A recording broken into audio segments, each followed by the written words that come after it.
The NFL Combine nears ever closer, just 19 and a half hours away as I start this recording. Should be fun. I'll be live on this channel, so make sure you're subscribed, turn notifications on so you don't miss a stream. We're going to be watching along together. Should be a lot of fun talking about some of these prospects and seeing them have some standout performances. And that's what this video is. Talking about just a few players, maybe several, that could have standout performances over the next couple of days. Tomorrow, things will kick off with defensive linemen and linebackers, always a fun position group to watch. As you can see, some of the bigger guys run really incredible times for their weights. Also, you can see their movement skills in action, and that is potentially quite important, but depending on the drill and position and things like that, really for all these different position groups and players. And I don't want to sell anything short. Place kickers are also going tomorrow as well. So drills start at 3 p.m. That's about when I'm going to be live, 2 Central, noon Pacific time, if you care about that, which you shouldn't, and then 1 Eastern time this weekend. And for the most part, we know a lot of these guys are already athletic, so how much they're going to actually boost their stock and become risers is up for debate. But we'll kick things off with Genesis Smith, a safety from Arizona. He's got really good overall size and has incredible range. So this is somebody that I expect to go and run very well. Not all of the players on this list are going to be, burners in the 40, but Genesis Smith, I think, could be one of them. Now, this is not a list, a comprehensive breakdown of these are going to be all of the fastest 40 times. Just some guys to keep an eye on, some that might destroy in the vertical jump, some that I think could post very impressive agility drills like the 3-cone, the 20-yard shuttle. Not going to be a ton of love to the bench press or anything like that, but Genesis Smith, with his athleticism, I think is going to run and jump very impressively. And in that same conversation, we've got Brandon Cisse. Again, just kind of built to run. 6 foot, 190 pounds, extremely athletic. He's absolutely somebody that I expect to compete for one of the fastest 40 times among the cornerbacks, maybe even of anybody at the Combine. Cisse is explosive as hell, and I think is going to be really, really impressive when the defensive backs run and do the on-field workouts as well. Now, the tape has some things to clean up, but I really think he's going to run exceptionally well, and of course, it's hard not to get excited about some of these 40 times from cornerbacks and receivers, even though it's not the end-all be-all. And how about former Longhorn Hook'em, Brennan Thompson, even though he transferred to the enemy before landing at Mississippi State? The background with him is this is a legit track guy. He's going to run very, very well. This is someone that's going to push into the 4.2 range potentially. I think will certainly run in the 4.3s. He is quite light, which should result in him being quite fast. This is from a few years back, but this is the Texas State Championships, and he's running from the 4th lane and has, again, legit track speed. On film, it shows up as well. He absolutely takes off and runs away from people. I think he's going to potentially post the fastest time of anybody. You can see some of his track background here. Won 3A 200-meter title of a time 21.27 seconds and finished second in the 100-meter as a junior with a 10.4. Very, very good. And that was, of course, in high school. Sticking with receivers for at least a little bit, we've got Zachariah Branch from Georgia, former USC wide receiver, and he really didn't get to show off a ton of his speed because he was primarily used as someone that just caught screens. And he's very quick, very agile, very elusive, and I think if he does the 3-cone, if he does the 20-yard short shuttle, those times are going to end up being quite good. But he's also someone with electric speed. You see kind of more of that if you look back at what he was able to do at USC. Zach Branch can move. Now, of course, there are no guarantees, and times that were posted in the offseason do not always carry over into the Combine. The track can be different. The conditions can be a little bit different depending. Sometimes you get a little bit of a hometown boost, or your college might bump that number up a little bit to make you seem a little bit better. Michigan is notorious for this, but apparently Zach Branch is going to be comfortably in the 4.3s tomorrow. Maybe sub 4.36 could be on the table. We'll have to see what it ends up being, but he's a very good athlete. We've got a lot of Cincinnati players to talk about. Jake Galladay is going to be one of them. 6'4", 240 pounds, and moves really, really well for that size. I'll probably refer to the Feldman Freaks list quite a bit because this is a really good source of information. So check out The Athletic and Bruce Feldman. But Jake Galday came in at number 48 on the Feldman Freaks list, and you can see some of the posted numbers here, like a 4.24 short shuttle, which would have been faster than any linebacker at last year's combine, a broad jump of 10.7, a 36-inch vert, and a 1.54 10-yard split. Now, there's no saying if that will end up translating to what we actually see when the linebackers go tomorrow, but those are extremely good numbers, especially at 240 pounds. And we've talked about him a lot on this channel, but Caden Proctor is still someone that is probably going to go comfortably in the first round, 6'7", 370-ish pounds. You know, we'll have to see what these combine measurements end up being, but he came in at number 2 on the Feldman Freaks list. And you can see here, a 32-inch vert at 370 pounds is wild. I also expect him to run fairly well. We have to factor in just how gigantic he is. You can see his squat was 815 pounds in the summer. Unreal. Definitely excited to see what his combine ends up looking like. I also should mention, and maybe I should have at the start of this video, that it's hard to know who's going to opt out of which drill, who's going to do everything versus who's only going to do one or two things, or no things in the case of a Jordan Tyson, for example, or Ruben Bain. I think Mendoza's not throwing, so it's tough to say. This is just guys who, if they end up doing these drills, could be very impressive. Caden Proctor's one to watch. Keeping it going with offensive tackles, here's Monroe Freeling from Georgia. I think the sentiment going into this weekend is that Monroe Freeling could come out as offensive tackle 1 because he's got probably the highest upside of any tackle in this class. He's got prototypical size and unbelievable athleticism. I think combined with the fact that he is a left tackle, he may be a cut above Francis Mauigoa, who may shift inside the guard, or Spencer Fano, who's still working on some things. Lack of power being kind of the chief among them. This is kind of interesting to go back here to as they were entering college, but you can just see the way Monroe Freeling was built. He looks more like a tight end than an offensive tackle, but he's just bulked up and added size and kept that unreal athleticism. So it should be fun to see where he is. Hopefully sub 5 in the 40. That would be fun. Peter Woods has no lack of confidence. The season this past year, as I've talked about a lot on this channel, not really incredible, but I still think the potential is phenomenal with him. He's got ideal size. This is the penetrating 3 tech that's so valuable in the NFL. And he came in preseason as the number 5 player on the Feldman Freak list. You can see some of his numbers here. 490 pounds in the bench as his max.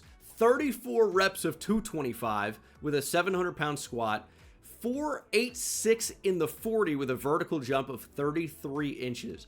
I don't know if he's going to end up being 486. I might end up taking the over on that, but for his size, anything sub 5 is pretty impressive in the 40. Of course, we're looking heavily at that 10-yard split to really measure explosiveness.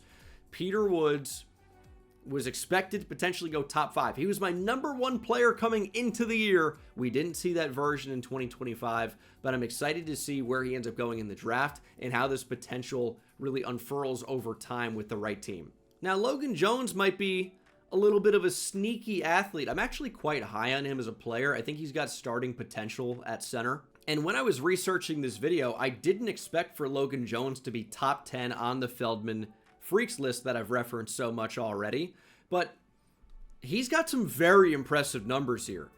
A 36.6 inch vert. Now, it's not going to be, there's no 0.6s at the combine. It's going to be something a little bit more clean, but a 153 10-yard split.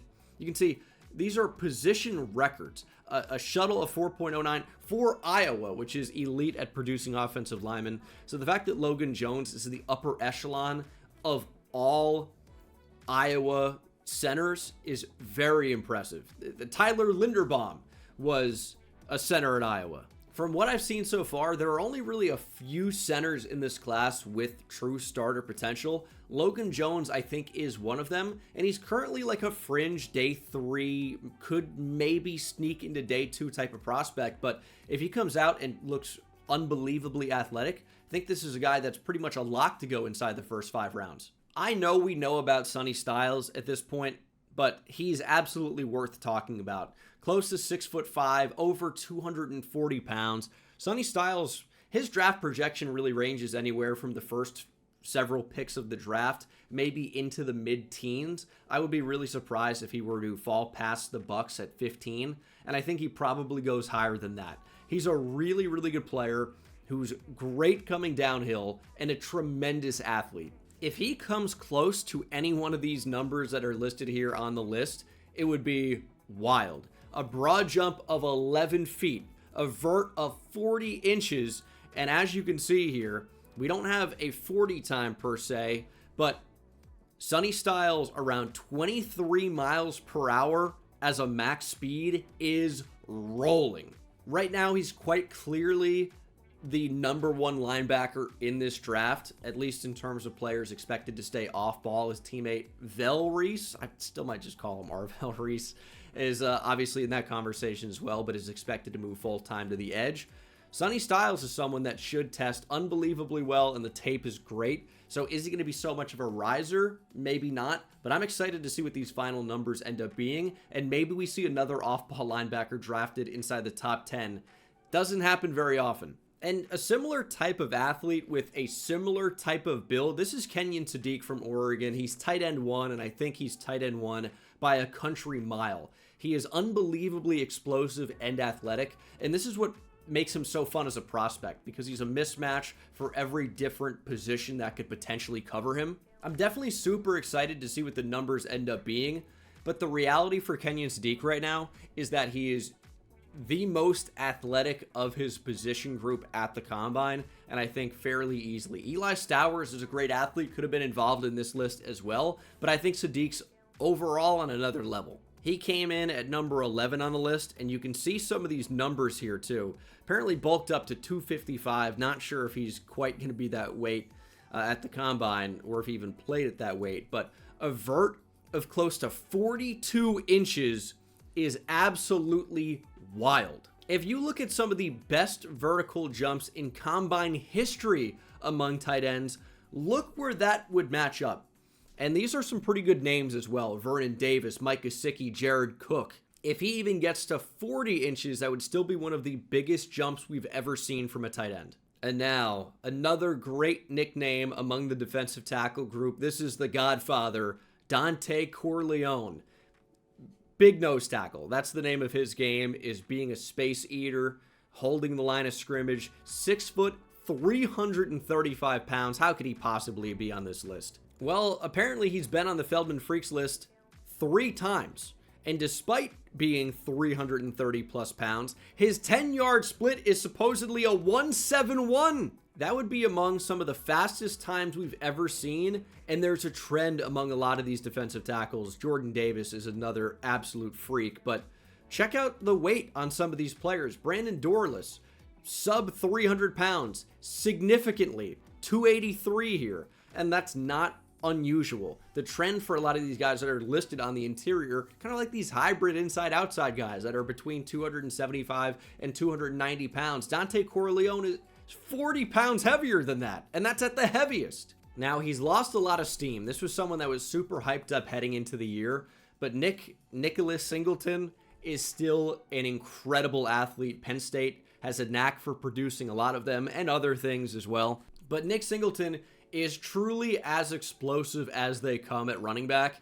I don't think that he's going to be in the 4.2 range, but for his size, which is quite good, he's someone that can absolutely fly. Now, this is where I have some problems with some of these numbers, is we have Saquon Barkley running a 4.33, yet he ends up running 4.40 at the combine. Nick Singleton is supposedly 4.35, but even if he comes in and runs 4.43, that's still absolutely elite. A 10.5 broad jump would be very good. You got to remember, this is a guy that's 220 pounds. And now, weirdly enough, I haven't really seen too many people picking Chris Hilton to run an unbelievable 40 time, but he should be one of the favorites to run unbelievably well. Louisiana State high jump champion, 23.7 miles per hour on GPS time with a 1.37 10-yard split. Now, to be fair, that is off a 1-yard lead in, but apparently has timed in the 4.2s in the 40 and now has significant training, you'd think, heading into this combine.